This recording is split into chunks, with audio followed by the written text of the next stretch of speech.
الحمد لله نحمده ونستعينه ونستغفره ونؤمن به ونتوكل عليه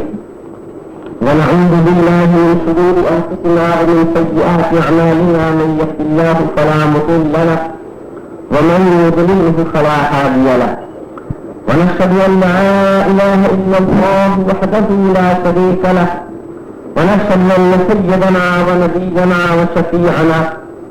وطبيب قلوبنا ومولانا محمدا عبده ورسوله. أما بعد فقد قال الله تبارك وتعالى في القرآن المجيد والفرقان الحميد: أعوذ بالله من الشيطان الرجيم، بسم الله الرحمن الرحيم. قد أفلح من تزكى وذكر اسم ربه فصلى. وقال الله تعالى أيضا: ألا إن أولياء الله لا خوف عليهم ولا هم يحزنون. صدق الله مولانا العلي العظيم وبلغنا رسوله النبي الأمين الكريم، ونحن على ذلك لمن الشاهدين والشاكرين والحمد لله رب العالمين. وقال رسول الله صلى الله عليه وسلم: من رأى منكم منكرا فليغيره بيده وإن لم يستطع فبلسانه وإن لم يستطع فبقلبه وذلك أضعف الإيمان. صدق الله مولانا العلي العظيم وبلغنا رسوله النبي الأمين الكريم، ونحن على ذلك لمن الشاهدين والشاكرين والحمد لله رب العالمين. قابل احترام بزرگوں، میرے دوستوں، عزیزوں اور قابل احترام ماؤں اور بہنوں، السلام علیکم ورحمۃ اللہ وبرکاتہ. آج ہم اور آپ حضور غوث اعظم شیخ عبد القادر جیلانی رضی اللہ تعالی عنہ کی یاد منانے کے لیے جمع ہوئے. انسان صبح سے لے کر شام تک اور شام سے لے کر صبح تک بہرحال اپنی زندگی گزارا ہی کرتا، مگر ان تمام اوقات میں، ان تمام گھڑیوں میں وہی گھڑی بڑی بابرکت ہوتی ہے اور وہی گھڑی اللہ کے ہاں مقبول ہوتی ہے کہ جس گھڑی میں بندہ عبادت کرتا، اللہ کا ذکر کرتا ہے، اللہ والوں کا ذکر کرتا ہے اور اللہ تعالیٰ سے اپنے دل میں ڈر اور خوف پیدا کرتا ہے. اولیاء کرام جن کی ہم اور آپ یاد بنایا کرتے ہیں، کبھی غوث پاک کی، کبھی حضرت خواجہ معین الدین چشتی اجمیری کی، تمام مختلف اولیاء کرام کی لوگ یاد مناتے ہیں. آپ غور فرمائیے کہ یہ اولیاء کرام بہرحال عام انسانوں کی طرح ماں اور باپ ہی سے پیدا ہوئے، عام انسانوں کے ماحول میں رہے، لیکن انہوں نے اپنے اندر کچھ خصوصیتیں ایسی پیدا کرنی، اپنے اندر کچھ اچھائیاں ایسی پیدا کرنی کہ ان اچھائیوں کی خوشبو اور ان اچھائیوں کی نسبت اور ان اچھائیوں کی مہک صرف انہی کے زمانے تک نہیں رہی، بلکہ انشاءاللہ قیامت تک اس کی مہک اور اس کی نسبت باقی رہے گی. آج بھی ہم اور آپ اتنا زمانہ بیت گیا، حضرت غوث پاک رضی اللہ تعالی عنہ کو وصال فرمائے ہوئے، لیکن آج ہم ایسے ہی محسوس کر رہے ہیں کہ ہمارے درمیان حضرت غوث اعظم شیخ عبد القادر جیلانی کی نظر رحمت ہوگی. آپ ہم سب کے لیے اللہ تبارک و تعالیٰ کی بارگاہ میں دعا فرما سکتے ہیں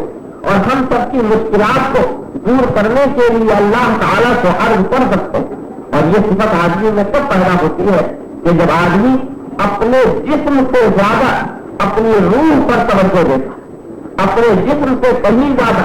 اپنی روحانیت کو آگے بڑھاتا، تب جا کر اللہ تعالیٰ اس کے اندر یہ صفت دے دیتا ہے کہ وہ ان تمام کاموں کو انجام دیتا ہے کہ جسے بڑے بڑے جسم والے بھی انجام نہیں دیتا. حضرت غوث اعظم شیخ عبد القادر جیلانی رضی اللہ تعالی عنہ جس زمانے میں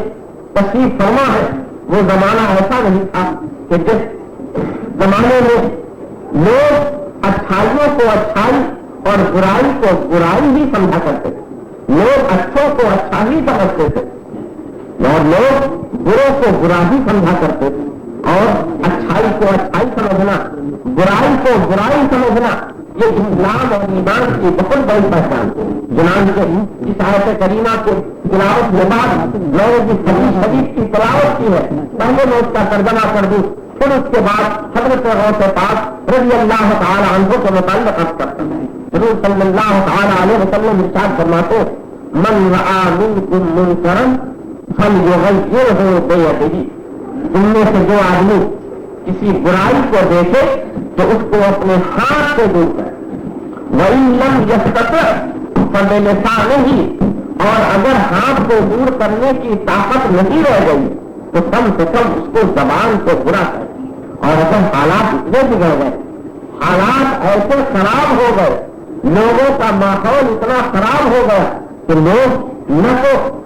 ہاتھ استعمال کرنے کی مہلت دیتے ہیں، نہ ہاتھ استعمال کرنے کا موقع دیتے ہیں،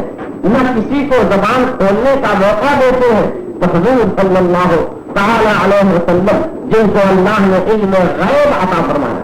ارشاد فرماتے ہیں فَبِقَلْبِهِ، تو کم سے کم اس برائی کو اپنے دل میں برا، تو یہ چیز بری ہے اور یہ برا، یہ خرابی ہے اور یہ خراب ہے، یہ گناہ ہے، یہ گنہگار ہے۔ تو حضور کیا فرماتے ہیں وَذَلِكَ أَضْعَفُ الْإِيمَانِ، اور یہ ایمان کا سب سے کمزور درجہ ہے۔ ایمان کا سب سے بڑا درجہ تو یہ ہے کہ آدمی برائی کے خلاف اپنے ہاتھ کو استعمال کرے، اپنی طاقت کو استعمال کرے اور اپنے نفع نقصان کو بالکل بھول جائے کہ ہمارا کیا نقصان ہوگا،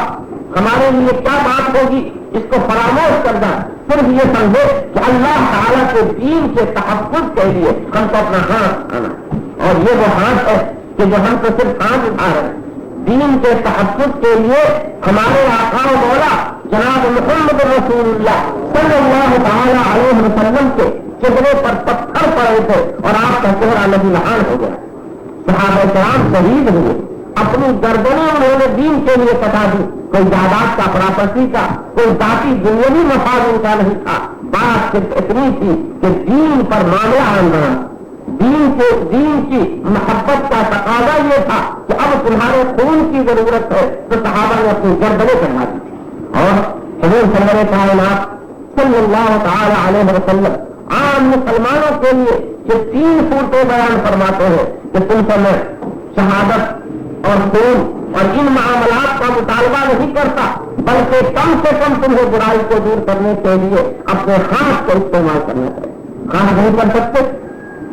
حالات خراب ہے، تمہارے اندر کمزوری موجود ہے، تو کم سے کم زبان سے تو برا کہو کہ یہ برا ہے، یہ برائی ہے، یہ گناہ ہے، یہ گنہگاری ہے، یہ خراب، سب کام مصلحت پر مت چھوڑ دو کہ یہ برا مانے گا، یہ یوں کہہ دے گا، اس کے طرف سے ہمارے لیے یہ نقصان ہو جائے گا۔ اور اگر ایسی حالت بگڑ گئی کہ نہ تم اپنا ہاتھ استعمال کر سکتے ہو نہ اپنی زبان استعمال کر سکتے ہو، تو سن لو مسلمانوں، اللہ کے رسول غیب داں جناب محمد رسول اللہ صلی اللہ علیہ وسلم فرماتے ہیں تو کم سے کم اس برائی کو اپنے دل سے برا سمجھو، اور یہ ایمان کا سب سے کمزور ہے۔ اس لیے جب ہاتھ استعمال کرو گے تو کسی کو نقصان پہنچے گا، کسی کو چوٹ لگے گی اور یہ بات پھیل جائے گی کہ فلاں آدمی نے فلاں آدمی کے خلاف ہاتھ استعمال، زبان استعمال کرو گے تو جو لوگ سنیں گے ان کو پتہ ہو جائے گا کہ فلاں آدمی نے فلاں آدمی کے خلاف بات کہی، لیکن اگر دل میں برا سمجھو گے تو جائے گا، کس کو معلوم ہوگا کہ تم نے برائی کو برائی سمجھا؟ تو حضور فرماتے ہیں ذالک اضعف ایمان، اور یہ ایمان کا کمزور درجہ ہے، مگر ایمان تو ہے، اس لیے کہ ایمان نہ ہوتا تو دل میں بھی برا نہ سمجھتا، اور اگر دل میں بھی برا نہیں معلوم ہو تو سمجھ جاؤ کہ اب ایمان کا معاملہ خطرے میں۔ اگر برائی کو دل میں بھی آدمی برا نہ سمجھے، گناہ کو آدمی دل میں بھی گناہ نہ سمجھے، خرابی کو آدمی دل میں بھی خرابی نہ سمجھے، حرام کو آدمی دل میں بھی حرام نہ سمجھے، حلال کو آدمی دل میں بھی حلال نہ سمجھے، تو سمجھ جاؤ مسلمانوں کا ایمان خطرے۔ اس لیے کہ اب معاملہ یہاں پہنچ گیا ہے کہ ہم برائی کو دور کرنے کے لیے نہ ہاتھ استعمال کرے، نہ زبان استعمال کرے، نہ دل میں برا سمجھے، اور ایمان کا کوئی فائدہ باقی نہیں ہے۔ حضور غوث اعظم شیخ عبد القادر جیلانی رضی اللہ تعالی عنہ کے وعدوں کو آپ اگر پڑھیں اور ان وعدوں کا مطالعہ کریں اور مطالعہ کرنا آج کے دور میں مسلمانوں کے لیے بہت ضروری ہے۔ اس لیے ضروری ہے کہ آج وہ حالات درپیش ہے مسلمان کے سامنے کہ مسلمان اپنی جان بچا سکتا ہے، مسلمان اپنی جائیداد بچا سکتا ہے، اپنی اولاد کا تحفظ کر سکتا ہے، سب کچھ اپنے معاملات کو انجام دے سکتا ہے، لیکن عزیزان گرامی ایمان پر ثابت قدم رہنا آج بہت مشکل ہو گیا، بہت دشوار ہو گیا، بہت مشکلات آ پڑی ہے، بہت سے حالات خراب سے خراب تر ہو گئے۔ حضرت غوث اعظم شیخ عبد القادر جیلانی رضی اللہ تعالیٰ عنہ اپنے اخبار میں فرماتے ہیں، اے لوگوں غصہ آتا ہے آپ کو، جلال ایمان ہی آتا ہے، تو آپ فرماتے ہو منافقوں تمہارے دروازے کے اوپر تو توحید ہے اور تم نے اپنے گھر کے اندر شرک کو بیٹھا رکھا۔ غوث اعظم فرماتے جس میں اس مجمع میں سے جس مجمع میں ہزاروں نہیں بلکہ لاکھوں آدمی موجود ہیں، اور غوث اعظم کی کرامت یہ ہے کہ اگر غوث اعظم یہاں تقریر کر رہے ہیں تو وہ آدمی جو یہاں سامنے بیٹھا ہے جیسے وہ سن رہا ہے ویسے ہی وہ سن رہا ہے جو تم لاسٹ میں اور آخر میں بیٹھا ہوا۔ یہ غوث اعظم کی کرامت تھی اور اسی انداز سے سن رہا ہے کہ جیسے سامنے والا سن رہا ہے، معاملات کو کر رکھا ہے کہ تمہارے دل میں تو پچیسوں افراد کی محبتیں بیٹھی ہوئی ہیں اور یہ تمام محبتیں اللہ اور رسول کی محبت سے تم نے زیادہ بنا رکھا، نہ تم کو اللہ کی محبت سچی رہ گئی ہے نہ رسول کی محبت سچی رہ گئی ہے۔ اگر اللہ اور رسول کی سچی محبت ہوتی اور تم شرک سے اپنے آپ کو پاک کر چکے ہوتے تو جب مسجد کا مؤذن اللہ اکبر کہہ رہا ہے، دعوت دے رہا ہے تم کو حی علی الصلاۃ حی علی الفلاح، آ جاؤ کامیابی کی طرف، آ جاؤ نماز کی طرف، آ جاؤ نماز کی طرف، آ جاؤ کامیابی کی طرف، تو تمہارا حال یہ ہے کہ تم اپنے معاملات میں لگے ہوئے ہو اور مؤذن کو چلانے دو، مؤذن پکارا کرو، تم نے مؤذن کی آواز کو لبیک نہیں کہا۔ مطلب یہ ہوا کہ تم نے دنیا کو دین پر ترجیح دے دیا، تم نے اللہ و رسول کی محبت پر دنیا کو فوقیت دے دی۔ حضرت غوث پاک رضی اللہ تعالیٰ عنہ یہی چاہتے ہیں کہ دین اور دنیا کا معاملہ یہ ہو کہ دنیا نیچے ہو اور دین اوپر۔ مثال دیتے ہیں غوث پاک، فرماتے ہیں دیکھو پانی کے اوپر کشتی ہے، پانی کے اوپر جہاز چلتا ہے اور پانی کے اوپر جب تک چلتا ہے تو یہ کشتی کی سلامتی جہاز کی سلامتی ہے، اور اگر بدقسمتی سے کبھی پانی جہاز کے اندر آ جائے، کشتی کے اندر آ جائے تو وہی کشتی کے ڈبانے کے لیے دریا اور سرو ہوا کرتا ہے۔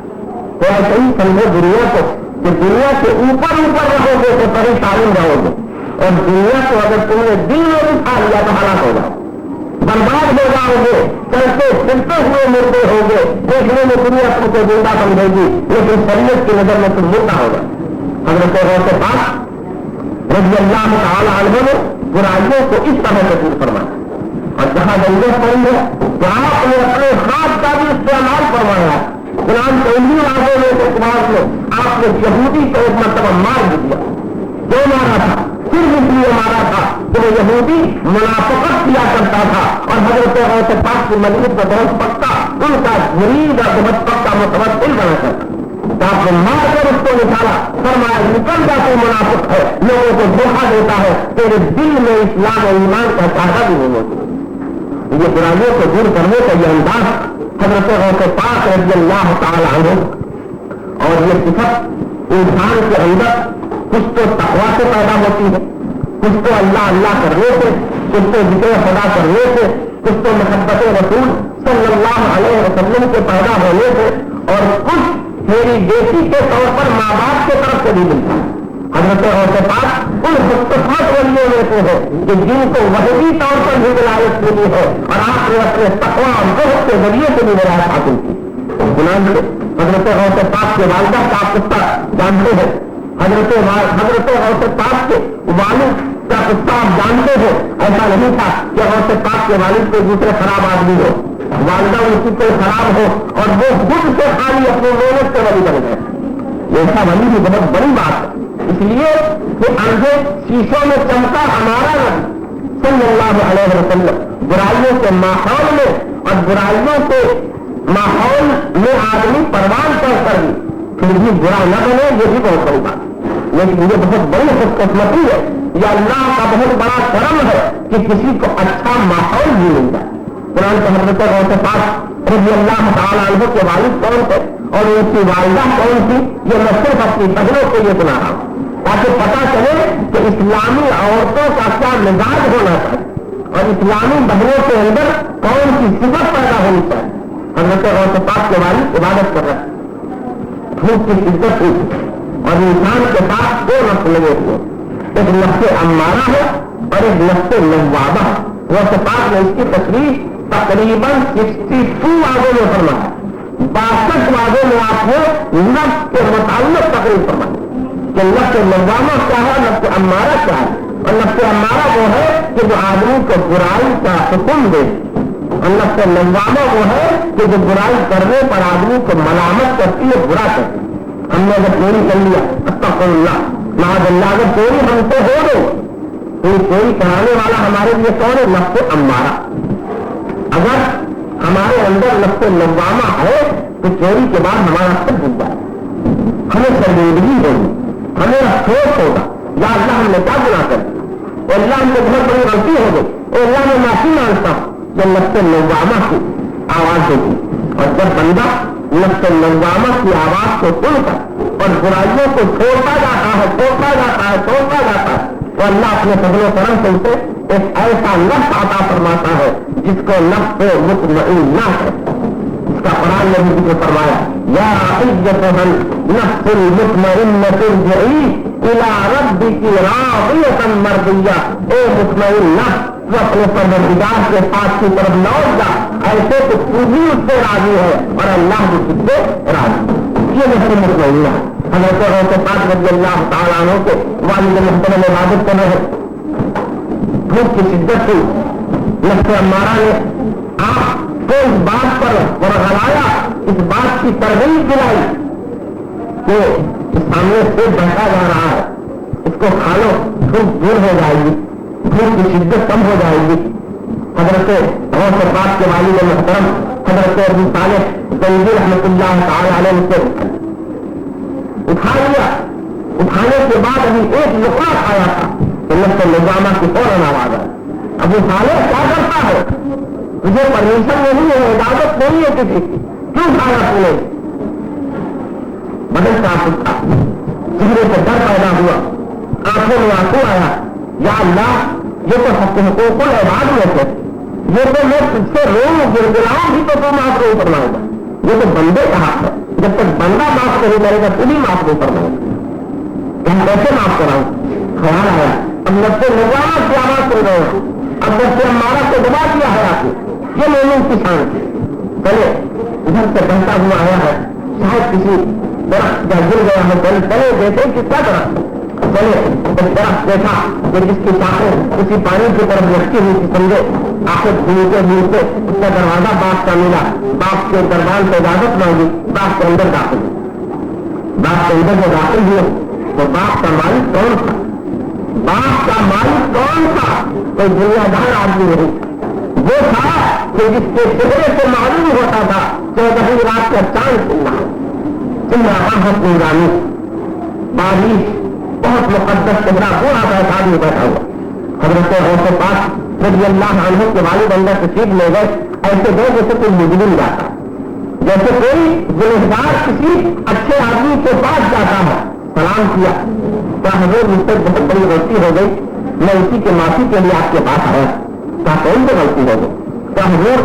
آپ کے باپ شاید 2 گھنٹے وہاں پہنچا، مجھے بھوک کی شدت سے میں نے اس کا لقمہ کھا لیا۔ اچھا اتنی بڑی غلطی کی تم، یہ غلطی ایسے نہیں معاف ہوگی۔ آپ ذرا نفس لوامہ اور نفس امارہ کا جگ پگھل گئے۔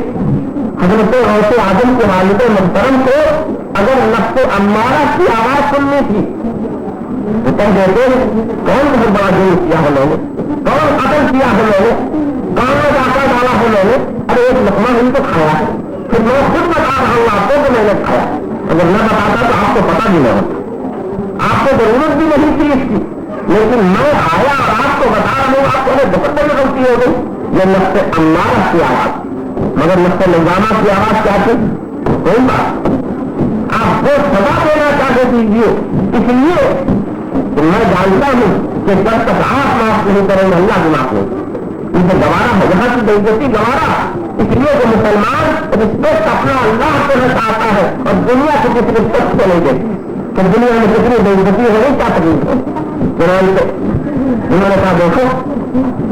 ان کو میرے اس بات کی نگرانی کرنی پڑے گی 12 سال، کتنے سال؟ 12 سال تک میرے باپ کی نگرانی ہوگی، اور جب یہ مدت پوری ہو جائے گی تو یہ مت سمجھو کہ تمہارا معاملہ ختم ہوا، بلکہ اس کے بعد دوسرا ایک معاملہ ہے۔ میری ایک لڑکی ہے، میری ماں اور بہنیں غور سے کرو، میری ایک لڑکی ہے وہ آنکھوں سے اندھی ہے، پیروں سے لنگڑی ہے، ہاتھوں سے لوری ہے، کانوں سے بہری ہے، زبان سے گونگی ہے، غرض جسمانی سارے ہے جس میں موجود، ایسی لڑکی سے تم کو شادی کرنی ہے۔ اللہ حضرت غوث پاک کے والد اس موقع پر یہ نہیں کہتے کہ آپ نہ معاف کرنا چاہے نہ معاف کیجیے، میں نے پڑھا مجھے اتنی بڑی سزا نہیں ہو جاتی، نفس نوانہ کی آواز آ رہی بار بار سامنے۔ ابو طالب جو کچھ بھی کہے سب گوارا کرو، اس لیے آخرت کا عذاب سے بچ جاؤ، دنیا کی یہ تکلیف برداشت کرو، آخرت کے عذاب سے اللہ محفوظ فرما دے گا۔ حضرت رسالہ نے قبول فرما دیا تو منظور ہے، جو آپ کہیں جو سزا دو منظور ہے مجھے۔ 12 سال تک باپ کی نگرانی کر رہے، اسی دوران میں اسی درمیان میں باپ کے مالک نے ایک امتحان اور دیا، ایک ٹیسٹ اور کیا ان کو، فرمایا دیکھو اپنے سروس کو خادم کو بھیجا جاؤ، کہو یہ نیا مالی جو آیا ہے اس سے کہہ دو کہ اچھے اچھے پھل، میٹھے میٹھے پھل، مزیدار قسم کے پھل توڑ کر کچھ دے جسے مجھے اپنے مہمانوں کے سامنے پیش کرنا۔ کچھ ہمارے گیسٹ مہمان آیا کر رہے، حضرت ابو صالح جنگی سے کہا، حضرت ابو صالح نے یہاں سے توڑا، وہاں سے توڑا، ادھر سے توڑا، ادھر سے توڑا، بہت سارے پھل جما کے پکڑی میں رکھا، الگ کر کے سروس کو خادم کو دے دیا، لے جا حضرت کو دے دینا۔ اتفاق کی بات یہ کہ جب وہ پھل لے کر گیا، جتنے پھل سے کوئی میٹھا نہیں، کوئی بھی میٹھا نہیں تھا، سب کھٹے پھل، سب کھٹے پھل سے قدرت کو انتظام دے۔ باپ کے مالک بڑا دھڑال آیا، کبلا ہوا، اتنے سے لوگ اس کے باغ میں رہتے ہوئے اس کو آج تک یہ خبر نہیں کہ کون سے درخت کا پھل میٹھا ہے، کون سے درخت کا پھل میٹھا نہیں، کون سے درخت کا پھل اچھا ہے اور کون سے درخت کا پھل اچھا نہیں، بلاؤ، بلایا گیا۔ حضرت مثال حاضر ہوئے، گزروانا کبھی خود کہا تم کو اتنے بھی ہو رہے ہیں ایسے ہوئے اور تم کو یہ نہیں معلوم کہ کون سا پھل میٹھا ہے کون سا پھل پیدا ہے؟ کیا حضور آپ نے یہی تو فرمایا تھا کہ تم کو 12 سال تک باپ کی نگرانی کرنی، یہ تو آپ نے نہیں فرمایا تھا کہ تم اس میں سے پھل کھا بھی سکتے، ذرا سا کھایا تھا بغیر اجازت تو اتنی بڑی سزا بھگت رہا ہوں، اور اگر 12 سال تک پھل کھاتا رہتا تو پتہ نہیں کیا ہوگا۔ حضرت غوث پاک کے والد محترم نے فرمایا ان کا دل اندر اندر کچھ ہوا باپ کے مالک کا، الحمدللہ مجھے جیسے داماد کی تلاش کی ویسے اللہ نے عطا فرمایا۔ اس کے بعد اب شادی کی منزل آتی ہے، نکاح ہوا، جب آپ نے اپنی اہلیہ کو دیکھا نہ پیروں سے لمڑی ہے، نہ ہاتھوں سے نیلی ہے، نہ آنکھوں سے ہلدی ہے، فرمایا شاید یہ دوسرا ٹیسٹ بنے گا، شاید یہ دوسرا امتحان لیا جا رہا ہے۔ مسلح اٹھایا، ایک طرف بیٹھ گئے، اللہ اللہ میں محفوظ ہوئے، ذکر خدا نے رات گزار دی، صبح کو مؤذن نے جب آواز دی جلدی جلدی مسجد پہنچے، مسجد کے دروازے پر بھی دیکھا کہ وہاں باپ کے مالک کھڑے تھے، باپ کے مالک لوگ وہیں کھڑے ہیں، پہنچے دل دکھا ہوا تھا اندر سے کہ اتنی بڑی سزا بھگت رہا ہوں میں ذرا سے غلطی کرنے کی وجہ سے، کیسے اللہ تعالیٰ اس گناہ کو میرے معاف فرما دے۔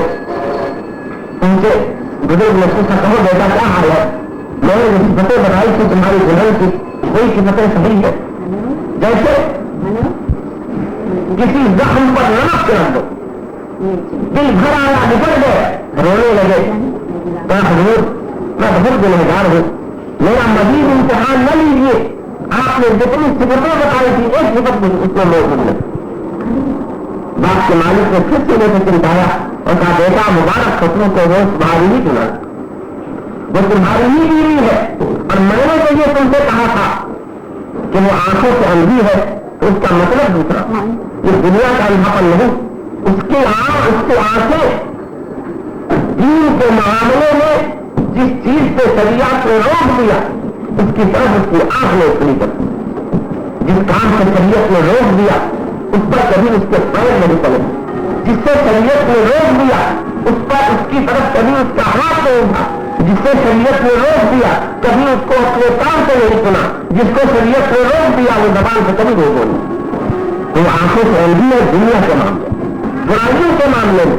زبان سے گونگی ہے برائیوں کے معاملے میں، لڑی ہے برائیوں کے معاملے میں، لولی ہے برائیوں کے معاملے میں، مبارک تو تم کو وہ تمہاری ہی برائی۔ یہ کون ہے؟ یہ حضرت غوث پاک کی والدہ ہے، اور یہ کون ہے؟ حضرت غوث پاک کے والد ہے۔ اب آپ اندازہ کرو کہ جس کا باپ اتنا متقی اور پرہیزگار ہو اور جس کی ماں اتنی متقی اور پرہیزگار ہو تو اس کی اولاد کتنی متقی اور پرہیزگار ہو، کتنا نیک ہو۔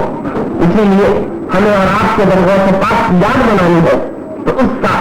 ایک تعمیری پہلو یہ ہے اور ایجابی پہلو یہ ہے کہ ہمارے مرد اپنے سامنے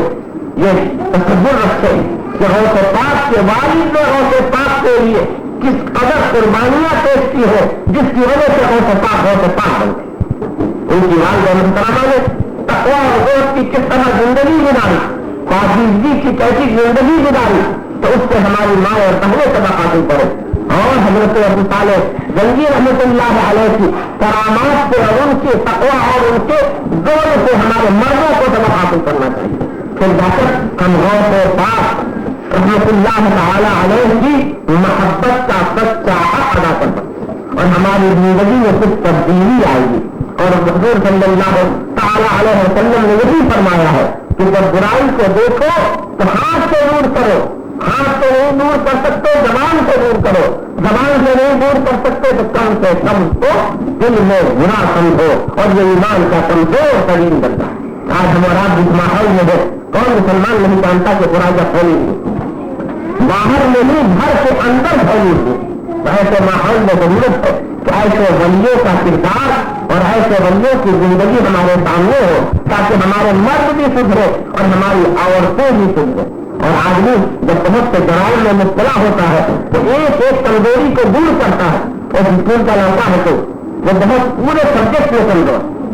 آپ نے ماسٹر کو بلایا، ٹیچر کو بلایا اور کہا صاحب مجھے ٹیوشن دلانا، اور وہ ٹیوشن نہیں دلائیں گے تو ساتھ فیل ہو جائے گا۔ یہ ہسٹری میں کمزور ہے، جاگرفی میں کمزور ہے، اردو میں کمزور ہے، عربک میں کمزور ہے، انگلش میں کمزور ہے، فرینچ میں کمزور ہے، سب مضمونوں میں کمزور ہے۔ تو ٹیچر یہ نہیں کہتا ایک ساتھ سب سبجیکٹ اس کو پڑھانے لگے، بلکہ اس کا ٹیسٹ لے کر یہ دیکھ لیتا ہے کہ کس میں زیادہ کمزور ہے، وہیں سے شروع کرتا ہے، ایک کمزوری کو دور کرتا جاتا ہے، دور کرتے کرتے کرتے کرتے ایک دن وہ آ جاتا ہے کہ اللہ کے فضل و کرم سے سارے سبجیکٹ ٹھیک ہو جاتے۔ تو ایسے ہی ہمارا حال ہے کہ ہمارے اندر بہت ساری خامیاں موجود ہیں، تو ہم ایک کو اگر دور کریں اور ہم یہ طے کریں کہ ہر 11ویں شریف میں ہمیں اپنے ایک عائد کو دور کرنا ہے تاکہ آئندہ جب ہم اس تقریب کو منائیں تو ہم پھر دوسرے عائد کو اور دوسرے گناہ کو چھوڑنے کا اللہ تعالیٰ سے عہد کریں۔ اس طرح سے ہماری زندگی میں بہت بڑی تبدیلی آ سکتی ہے۔ اللہ تعالیٰ ہم تمام مسلمانوں کو غوث اعظم شیخ عبد القادر جیلانی رضی اللہ تعالیٰ عنہ کے بتائے ہوئے سیدھے راستے پر چل کر اپنی مرضی اور اپنے رسول کریم جناب محمد رسول اللہ صلی اللہ علیہ وسلم کی مرضی حاصل کرنے کی توفیق عطا فرمائے۔ وما علینا الا البلاغ۔